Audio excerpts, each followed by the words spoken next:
Whenever you step foot into the zone, you just never know what might come your way. And this becomes ever more apparent when you've decided that you no longer wish to hold on to any of the weapons you come across.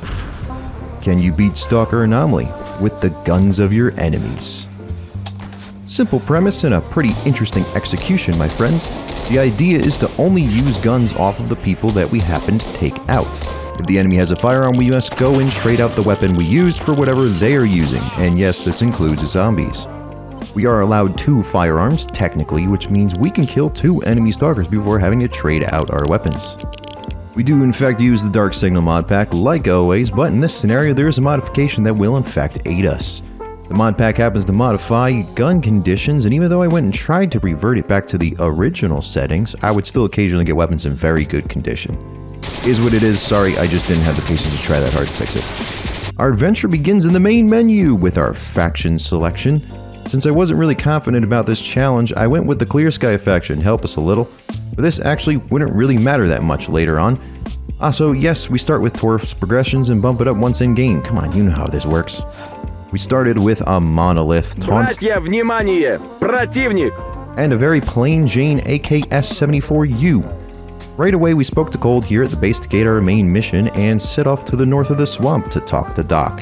As per usual, nothing that exciting happened, and we got to speak to Doc about his long-lost buddy Straylock. Out we went to get attacked by boars, and then head east through the swamps, and eventually to the transition to Gordon. The swamp just simply sucks when it comes to getting work and therefore getting monies, so we had to run off to someplace else.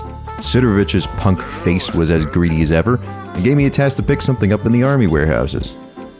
Up north we went next, making a quick pit stop at the farm while the loner shut up some bandits. This is where we actually make our first trade, but now looking back at it, I don't think I was the one who killed this bandit. Nonetheless, we make our first trade, AKs for AKs. Surprise! We used our newfound toy to defend ourselves from a military stalker, which then provided us with a nice full-size AK-74. Then we noticed the gun on the ground, an AK-12, which was actually the gun he was using. The military didn't stop here, with a little group hanging out up north in Gordon. The first guy exploded after death, which left us a little flabbergasted, so I continued through the rest of the group, getting my gun knocked out of my hands, and trading an AK-12 for, I think, an AK-12 Monolith. Our final sacrifice gifted us a regular old AK-74 before we passed on into garbage. The immediate goal was to get into the bar, so I evaded some loose bandits and got sent flying by a rebounder anomaly. One of the consistent challenges of this challenge is the lack of ammunition. You never know what gun you may pick up and what it has loaded, so the early parts here involve a lot of dodging. But the bar was as inviting as ever, with Barkeep giving me some relatively straightforward missions. I say straightforward because the first one was to kill some pseudo dogs, and that got me killed right quick. But after a quick chat with the duty brats, I used them to clear up my pseudo doggo mission. Sidorovich gave me a task to get some crap from the army warehouses, and this is where the challenge started to get interesting. Bandits were in my way here, but it was quite difficult to kill one, take their weapon, kill another, and grab their weapon, while there were more bandits in the area. Next time we just engaged the hyperdrive and skedaddled out of there. A jaunt through the army warehouses, a bandit killed for an AKS, and a package for Sidorovich later, we made our way into Dead City. This was just to get the location, so we gave Dushman a lead donation, hopped back to the bar, and taunted duty. Братья, внимание! Противник! I went back to Sidorovich to hand in the mission, and noticed them selling a simple sunrise suit for 41,000, and that annoyed me. I really wanted a suit before we went to the Agroprom Underground, but that was proving difficult. The Underground was short-lived, having gotten my innards tore up by a Psysucker. But round 2 we went nice and slow, killed a stupid Bureau, got our stuff, and made a quick escape. Next stop was Barkeep to talk about Straylock, which gives us the subsequent step of visiting Professor Sakharov. I made a I shit you not full speed sprint to the Fire Anomaly tunnel, did our little dancey dance out here, and got to meet my favorite fuckhead here in the zone. We bought the fancy helmet for a hefty sum, and now, once again, we begin my favorite part of the day, the waiting game.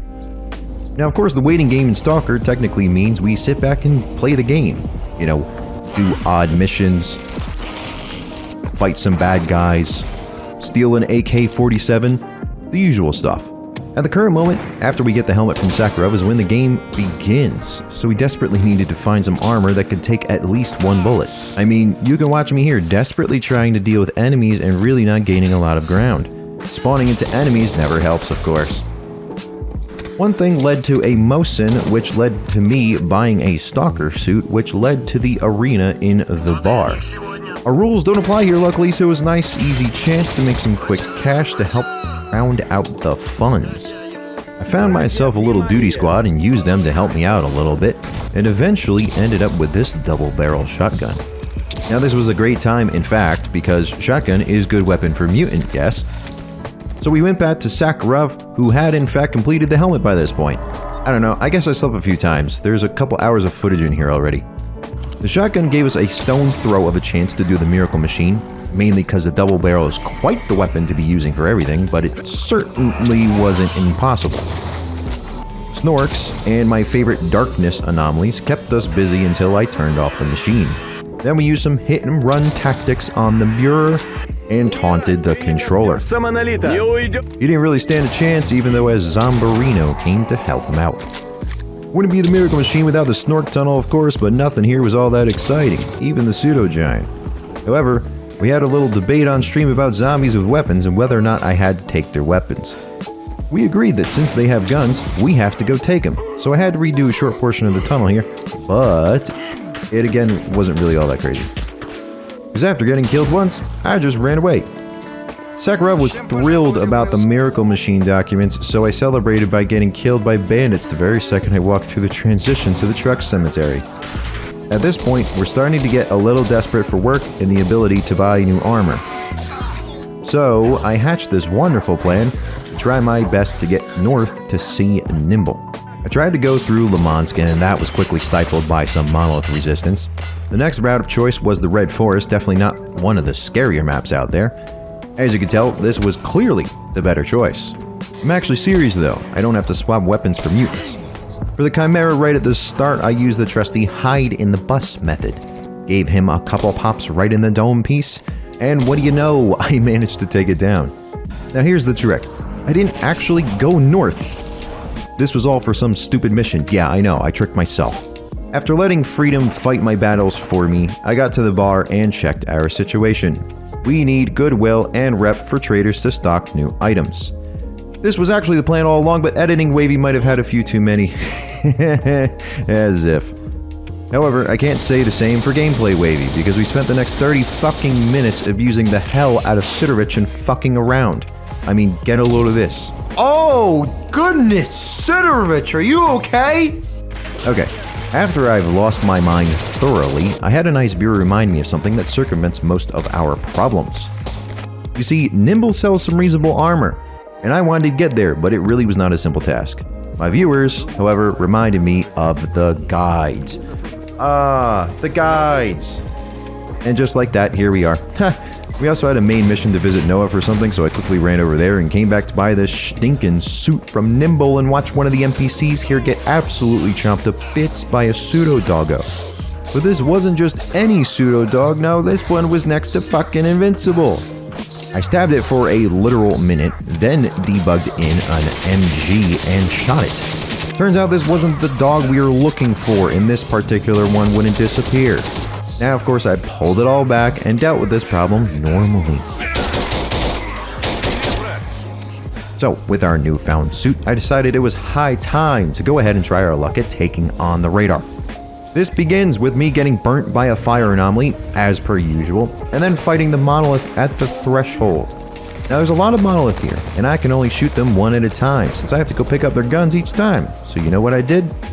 I let freedom deal with it. I mean, I actually didn't do much here, which was nice, you know? It usually doesn't work like that. With this accomplished, we can go off to the radar and deal with whatever we need to. So I had another idea. Let's use the Red Forest to get there, and try to run in without fighting. This was no walk in the park, more like a full-speed sprint. But I made it in with some injuries and was quickly greeted by some nice Monolith brothers.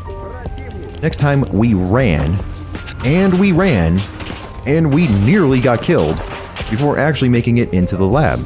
Somehow, someway, we did it. After the machine was turned off, it was a careful and calculated approach to getting our way out. and with a considerable amount of hot swaps between weapons. Certainly not coming with its fair share of challenges, however. The basics were, take one down, grab their weapon, take another down, and grab their weapon. Rinse and repeat until all threats cease to exist. Easier said than done, of course. Monolith put up fierce resistance, and having to hot swap weapons all the time made things difficult. Every gun is loaded with only a couple bullets, so often you have to just reload before you can actually even do anything. And there's always got to be an anomaly in the way, I mean that's just standard. But one by one we just let the Monolith have it.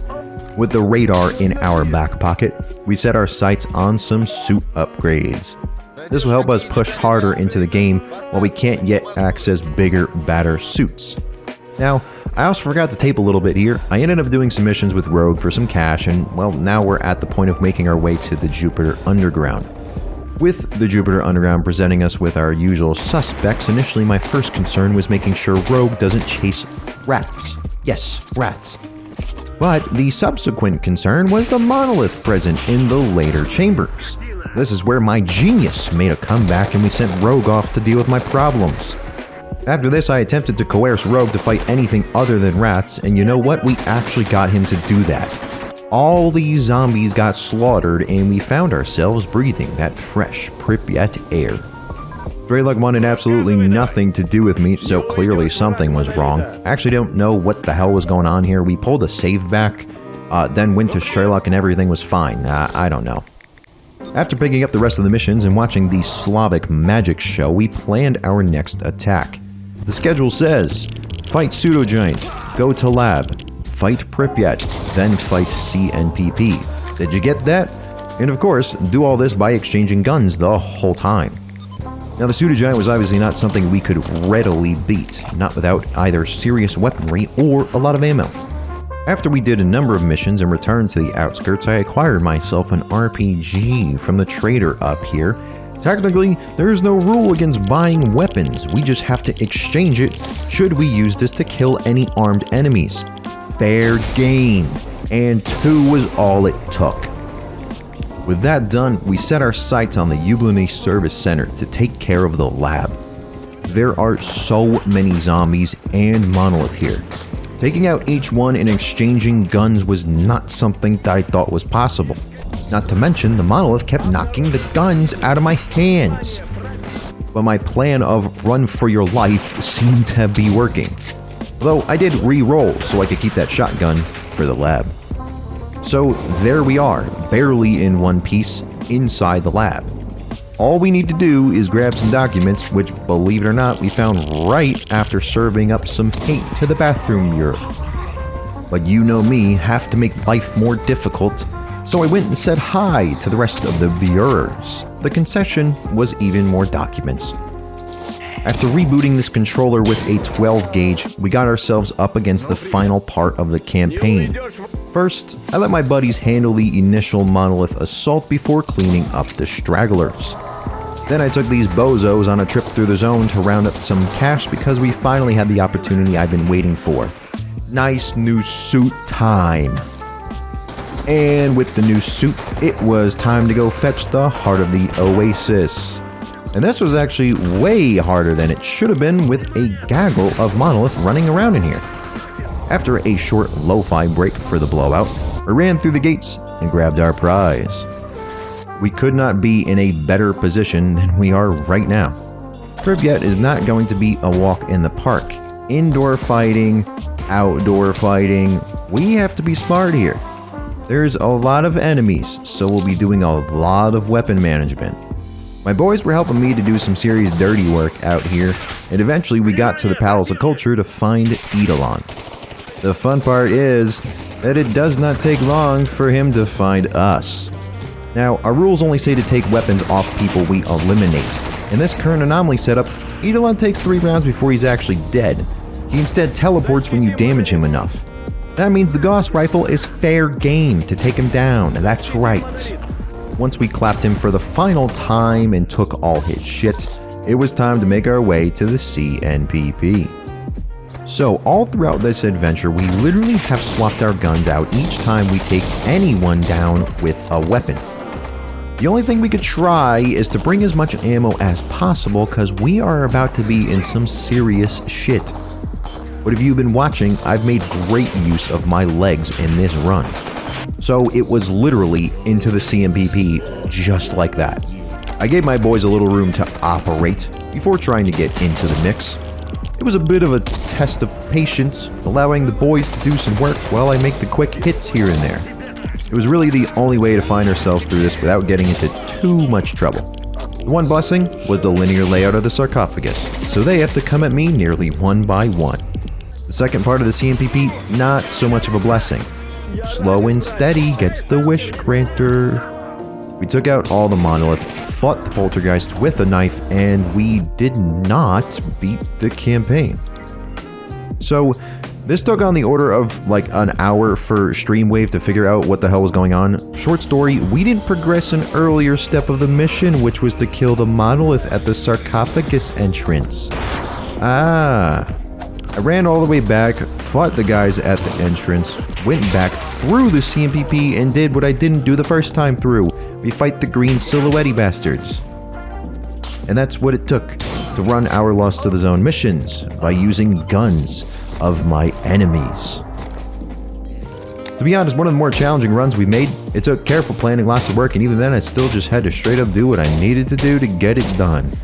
In any case, I hope you guys enjoyed, and I will catch you on the flip.